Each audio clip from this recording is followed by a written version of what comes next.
అంటే ఈ దశలో వేషాలు ఇప్పించడం అట్లాంటి వేషాలని కాదు, అంటే శిష్యుడు ఉన్నంతగా అంటే ఏ ఇంటర్వ్యూలో కూడా చెప్పలేదు అన్నారు. నేను చూశాను చాలా ఇంటర్వ్యూలో మీరు చెప్పారు ఆయన గురించి, ప్రతి ఇంటర్వ్యూలో చెప్పారు. బట్ కొంతమంది ఆలిగేషన్ ఉంది, ఎందుకు ఎక్కడ ఏంటి అది దానికి ఇప్పుడు నీ భార్యకి పూలు కొని పెట్టలేదో పెట్టామో మనం ప్రేమించుకోవడమే కదా కావాల్సింది మాకు. అది it is very personal thing.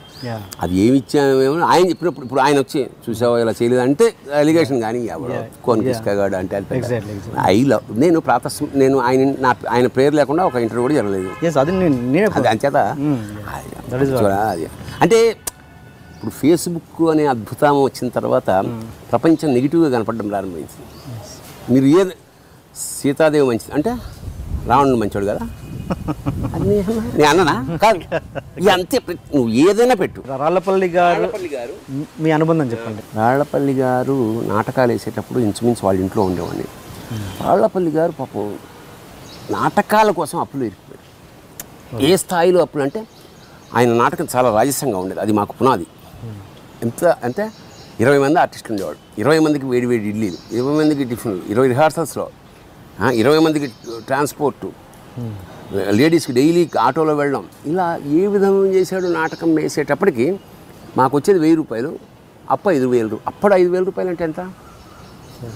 నేను ఓ రోజు రిహార్సల్స్ని బయటకు వచ్చేటప్పటికి ఆయన ఇంట్లో నుంచి సోఫాలు పట్టుకుపోతున్నాడు. ఆర్టిస్టులే, అప్పులు ఇచ్చిన ఆర్టిస్టులు. తర్వాత మేమే ఆయన్ని ఎంకరేజ్ చేసి మా టీం మెడ్రాస్ పంపాం. మీరేం వరీ అవ్వద్దు, మేము ఉన్నాం ఇక్కడ, మీ ఫ్యామిలీని చూసుకోవడానికి. ఆయన 2 ఆడపిల్లలు, ఆవిడ 2 ఆడపిల్లలు. ఆయన వెళ్ళాడు. అక్కడంతా మేమే మొత్తం 1 year మేమే ఉన్నాం. ఓకే. ఆయనకి ఏం కావాలన్నా సరుకులు, మా ఇంట్లో సరుకులు కొంత సపరేట్గా రాసేసి ఇట్లాగా నేను ఇంచుమించు నెలకు ఒకసారి ఇంటికి వెళ్తున్నాను మా ఇంటికి, ఎప్పుడు అక్కడే ఉంటున్నాను. అలాగే మేము అంటే రాళ్లపల్లి గారికి నేను దత్తపుత్రుణ్ణి. ఆ స్థాయిలో ఇంట్లో మెడ్రాస్ వెళ్ళినా కూడా నేనే మెయింటైన్ చేసేది ఇల్లు, సరుకులు అవన్నీ కొనడం, అవన్నీ లిస్టు. ఆయనకు డబ్బు సంపాదించడం తప్ప ఏం తెలియదు. ఓకే.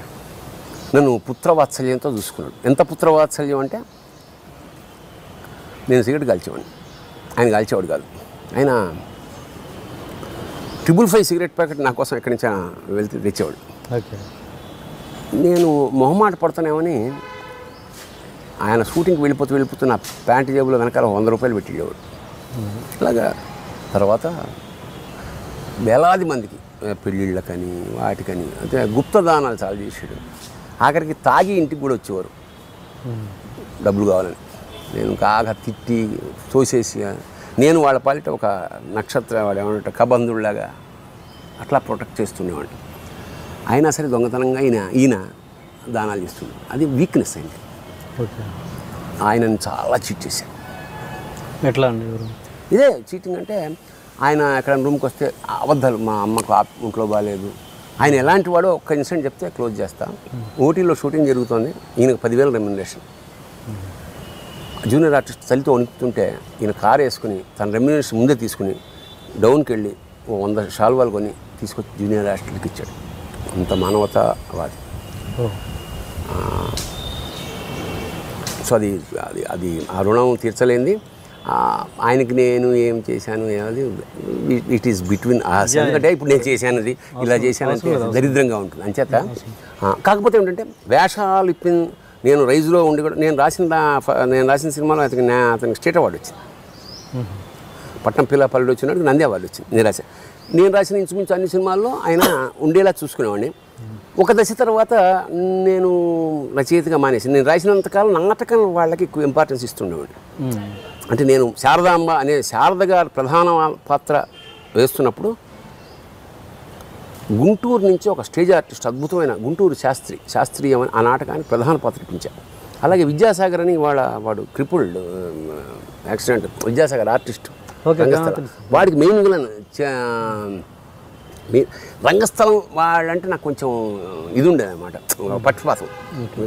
స్టేజ్ ఆర్టిస్టులు వాళ్ళకి ఎవరు లేరు, నేను రంగస్థలం నుంచి వచ్చానని వాళ్ళకి చాలా ఎంకరేజ్మెంట్. రచయితగా ఉన్నప్పుడు వాడి మాట నడుస్తుంది. ఓకే. డైరెక్టర్కి సజెస్ట్ చేయాల్సిన ఉదాహరణకి నాకు అక్కడ నేను కొంచెం ధర్మం కూడా ఎట్లా పాటిస్తుండేవాడిని అంటే లేడీస్ టైలరు మొత్తం లిస్ట్ రాసాడు వంశీ గారు. రాసి శవాల ఫోటోగ్రాఫర్ రాళ్లపల్లి. ఆ రాళ్లపల్లి అంటే చాలా ఇష్టం, గురుభావం. స్వామి అంటాడు వంశీ గారు. నాకు ఇచ్చాడు రైటర్గా. స్క్రిప్ట్ నేను కదా రాసింది. నాకు ఏ పాత్రకి ఎవరైతే కరెక్ట్ అతనికి ఒక లిస్ట్ ఉంది. నేను రాళ్లపల్లి గారి పేరు కొట్టేసి శవాల ఫోటోగ్రాఫర్, కోయేవాడు రాళ్లపల్లి, శవాల ఫోటోగ్రాఫర్ ధమ్ అని రాసి మళ్ళీ లిస్ట్ ఇచ్చా. ఆయన ఇలా చూసి, అన్నం తిన్న ఇంట్లో ఇదే మరి గురువు గారు ద్రోహం చేయడం అంటే ఇదేనే. ఆ వేషం ఎంత మంచి వేషం అది. ఈ కోయేవాడి వేషం ఏంటి, స్వామికే ఉండాలి ఈ వేషం అన్నాడు. శవాల ఫోటోగ్రాఫర్ శవంలా ఉంటే ఎక్కువ కామెడీ వస్తుంది, తర్వాత మీ ఇష్టం అన్న. నిజంగా అనుకున్నట్టే పండింది. అది ద్రోహం ఎట్లయితే. నాకు ఇక్కడ పాత్ర, నేను రచయిత అయినప్పుడు నాకు గురువు శిష్యుడు తల్లి కాదుగా, నా పాత్ర పండిందా లేదా కథం. అలాగా ఈ విషయం ఆయన వరకు రీచ్ అయిందా రాళ్లపల్లి? అది డౌంటెడ్ ఏముంది పెద్ద, ఆయనకి ఎక్కువ పేరు వచ్చింది. ఈయనకి ఎంత పేరు వచ్చిందో ఇప్పుడు కూడా. దాసనారాయణరావు పక్కన నేను, ఎన్టీ రామారావు పక్కన నేను. ఈ వేషం కోయ వేషం ఎంత పండింది అది. అసలు కథకి మూల కారణమైన వేషం అయిపోయింది. అక్కడ నేను అవే ఆలోచించలే, పాత్రకి వీడు ఓకేనా కదా. ఇప్పుడు రాము ఫస్ట్ సినిమాలో నేను వేసా, చాలా మంచి పేరు వచ్చింది నాకు. నెక్స్ట్ సినిమాలో నాకు లేదన్నాడు. నాకు క్షణ నేను లేను. ఇప్పుడు కలిసినప్పుడు నాకు వేషం లేదని నేను ఎప్పుడు అడగలే. నీకు యాక్చువల్గా వేషం ఉంది కానీ రన్నింగ్ అది ఊరికి పరిగెడుతుంటారా, నేను రామిరెడ్డిని పెట్టి అన్నాడు. దానికి విషయం ఇప్పుడు ఒకసారి కలిసాం కాబట్టి వాడు వచ్చినట్టు వాడు ఉండి తీరాల్సి, ఆ పాత్ర ఔచిత్యము వీడు అవసరం అంతే తప్ప అన్ని సినిమాల్లో వీడుండి తీరాలి రూల్ ఏమీ లేదు, రూల్ ఉండక్కర్లేదు క్రియేటర్కి. అట్లాగా మా మధ్య అలాంటి రిలేషన్షిప్ ఉండేది. ఇవాళకి కూడా అంటే ఇవాళంటే మొన్న కూడా మా ఇంటికి వచ్చి భోజనం చేశాడు ఆయన. ఇక వీఆర్ వన్ అంతే. ఆ కృతజ్ఞత జీవితాంతం రాళ్లపల్లి గారి పట్ల నాకు ఉన్నది. రాళ్లపల్లి నా దృష్టిలో లివింగ్ గాడ్ ఫర్ మీ. నేను అది ఒక చిన్న ఇన్సిడెంట్ చెప్తాను. ఎప్పుడు మేము ఆయనతోటి శబరిమల వెళ్తుండేవాడు. ఆయన ముందు నడుస్తుండేవాడు, స్వామి అయ్యప్ప అని. నేను వెనకాల వెళ్తుండేవాడు. నాకు ఈయనే అయ్యప్పలా కనపడేవాడు. ఇంకా అక్కడ దాకా ఏంటి వెళ్ళేది అనే ఫీలింగ్ కలిగేది. Still I keep that feeling with me. అంటే దీన్ని చెడుగా బ్యాడ్గా మోసేవాళ్ళు చాలా మంది ఉండేవాళ్ళ అదే ఎలా ఏది రాళ్లపల్లి గారికి నాకు మధ్య చెడుగా అనేది పొరపాటు కల్లో కూడా ఆయన అనుకోలేదు, నేను అనుకోలేదు. ఎవడైనా చెప్పినా కూడా వాడి మధ్యలో ఎడిట్ అయిపోతాడు, నవ్వుకుంటాం ఏమైనా ఉంటే.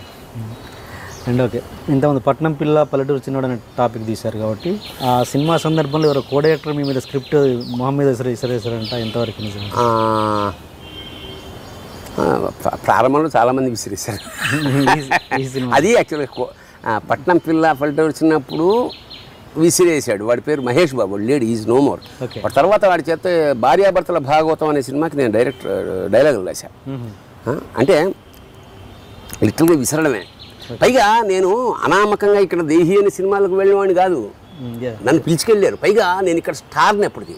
స్టార్ ఇన్ సెన్స్ మా టీం అంతా మేము ఆంధ్రదేశంలో నాటకం ఆడుతుంటే అలా వెయిట్ చేస్తుండేవాళ్ళు. అలాంటి అప్పుడే ఆటోగ్రాఫర్ ఆ థ్రిల్ అంతా అనుభవించిన తర్వాత ఇండస్ట్రీకి వెళ్ళాను నేను. అప్పుడు ఎట్లుంటుంది సరే అంటే నేనైతే రిటార్ట్ ఇచ్చేసా. అతను నువ్వు అవమానించదలుచుకుంటే ఎల్వి ప్రసాద్ లాంటి ఏజ్డ్ ఉన్నవాడిని, బాగా ప్రతిభావంతుడైన అలాంటి వాళ్ళని అవమానించు. ఎందుకంటే వాళ్ళు మళ్ళీ నీ మీద కక్ష తీర్చుకోలేరు. నాలాంటి కుర్రాళ్ళని అవమానించానుకో, కసి కట్టుకున్న కొడక అన్నాను. వచ్చాడు మా ఇంటికి. అప్పటికి అతనికి కంటి మీద ఒక కురుపు, ఈ కోడేటర్ వచ్చి ఒక 3,000 రూపాయలు చెక్ నాకు ఇచ్చాడు. ఆ భరణి నాకు ఒక 3,000 రూపాయలు కావాలి, చెక్ ఇస్తున్నాను, ఇది మళ్ళీ తీర్చేస్తాను. తిట్టినవాడే. లోపలికి వెళ్ళి 3,000 చెక్కు తీసి వెనక్కి ఇచ్చేసి, చెక్ నాకు కీప్ ఇట్. ఆ తర్వాత ఆ కంటి ఆపరేషన్ కోసం కనీసం 20 సార్లు వచ్చి ఉంటాడు. నాకు 2,000 కావాలి కంటి ఆపరేషన్.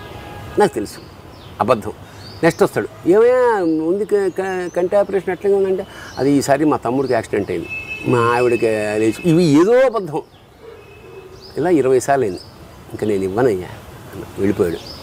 తర్వాత ఒకసారి వచ్చాడు, ఇలా పెట్టుకుని, ఏమైనా చూసావా ఆపరేషన్ చేయించుకున్నా, వండర్ఫుల్, డబ్బులు అంటే చేయించుకోకపోయినా నేను ఇవ్వాలి, ఎక్కడ వచ్చి నీ అమ్మ ఇదే ఇవ్వనయ్యా అన్న.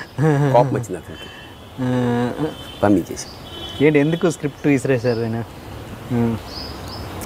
అతను అన్న పాయింట్ ఏంటంటే, నేను డైలాగ్ రాస్తున్నప్పుడు కలిసి వచ్చావా లేదు వచ్చి కలిశాను అన్న డైలాగ్ టైప్లో రాశా. అది ఎట్లా ఉందంటే ఆయన చెప్తూ ఏం చెప్పానంటే ఇదేంటి కలిసి వచ్చావా లేదు వచ్చాక కలిశాను ఇదేంటిది అన్నాడు. అంటే ఆత్రేయ గారు అలా రాస్తాడే ఉన్నదాన్నే ఇలా తిరిపి అంటే నువ్వు ఆత్రేయవా నువ్వు ఆత్రేయ అనుకుంటా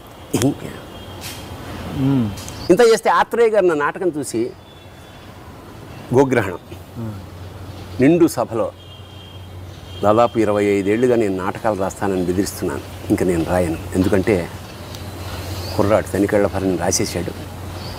ఇప్పుడు నేను పాట రాసి వస్తున్నాను, వాడికి నేను 500 రూపాయలు ప్రజెంటేషన్, అందులో ఒక దాని మీద ఆత్రేయ అని రాసి పెట్టుకుని మీకు అంతా మా టీం ఖర్చు పెట్టేసుకుని అదొక గొప్ప అనుభూతి.